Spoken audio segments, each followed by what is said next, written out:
Hello everyone, I hope you are very happy. छोटे छोटे story के माध्यम से हम आपको इंग्लिश पढ़ना और समझना सिखाता हूँ। तो आज का जो स्टोरी है उसका शीर्षक है the frog and the mouse. Frog यानी मेढक, माउस यानी चूहा। अ लॉन्ग टाइम अगो, बहुत समय पहले की बात है। There lived a frog in a Mars.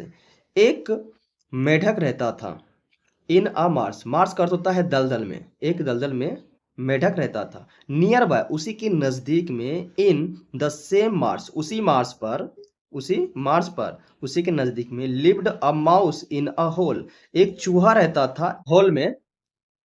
Both were very good friends, वे दोनों बहुत अच्छे दोस्त थे, बहुत अच्छे दोस्त थे।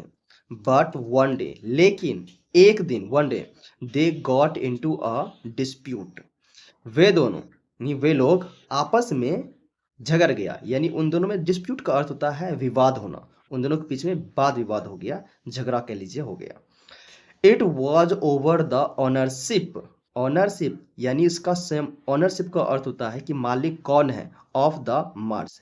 जिस मार्स पर वो रह रहा था, यानी जिस दलदल में वो लोग रह रहा था, उसका मालिक कौन है, इस चीज पर वे लोग झगड़ना यानी वाद विवाद करना शुरू कर दिया। वो एक दूसरे से बहस करना शुरू कर दिया। The frog declared. डिक्लेयर्ड का अर्थ होता है घोषित करना, ठीक है। यानी अपने आप को घोषित कर दिया। क्या घोषित कर दिया? I am the owner of this Mars.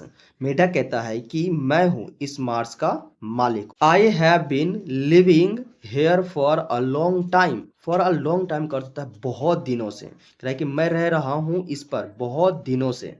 कौन कहा? मेढक ने कहा कि मैं बहुत दिनों से इस पर रह रहा हूं। द माउस आर्ग्यूड, माउस ने विरोध किया। माउस ने विरोध किया। आर्ग्यूड मतलब उनकी बातों को नहीं माना, उसने विरोध किया।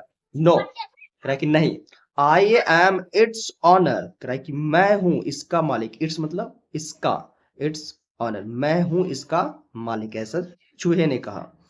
दे decided to solve the matter by fighting it out.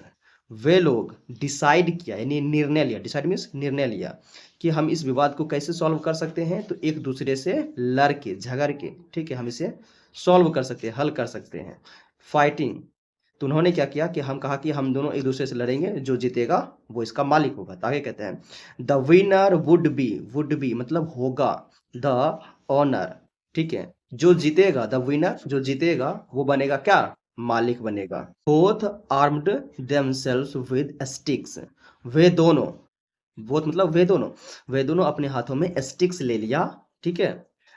To use them like spears, इस प्रकार के उन दोनों ने स्टिक्स ले लिया अपने अपने हाथों में। और उन्होंने सोचा कि हम इसका प्रयोग कैसे करेंगे? तो इसका प्रयोग करेंगे एज ए स्पीयर्स। स्पीयर्स का अर्थ होता है भाला, ठीक है। भाले के रूप में इसका प्रयोग करेंगे, यानी भोंकेंगे एक दूसरे को। Both were sure of their victory. Victory का अर्थ होता है विजय। वे दोनों एक दूसरे से निश्चिंत था कि हम ही जीतेंगे। दोनों को लगता था कि हम ही जीतेंगे, विजय होंगे, विजयी होंगे। सून, जल्द ही, सून मतलब जल्द ही। दे वर फाइटिंग, वे दोनों लड़ने लगे। अवे विदाउट केयर, बिना किसी बात को सोचे समझे वे लोग लड़ने लगे। इन द वर्ल्ड, इस दुनिया में क्या चल रहा है उन्हें पता भी नहीं है, और वो दोनों लड़ने लगे। सडनली अ हॉक, हॉक का अर्थ होता है बाज। कैम देयर, अचानक वहां पर एक बाज आ जाता है या आ गया। Hovering in the sky, hovering का अर्थ होता है मंडराते हुए, ठीक है। इस प्रकार से आप बाज को देख सकते हैं, ये मंडराते हुए यहाँ पर आ जाता है। ये लोग आपस में झगड़ा कर रहा है, लड़ रहा है इस लाठी डंडे से, जो कि एज यूजुअली आप लोग देखते हैं कि लोग करते हैं ऐसे। सी सॉ द एनिमल्स फाइटिंग, ये जो बाज है इसने देखा कि ये जो एनिमल्स हैं ये एक दूसरे से झगड़ रहा है, ठीक है। तो जो दो व्यक्ति जब झगड़ेगा तो तीसरे को तो फायदा होगा ही।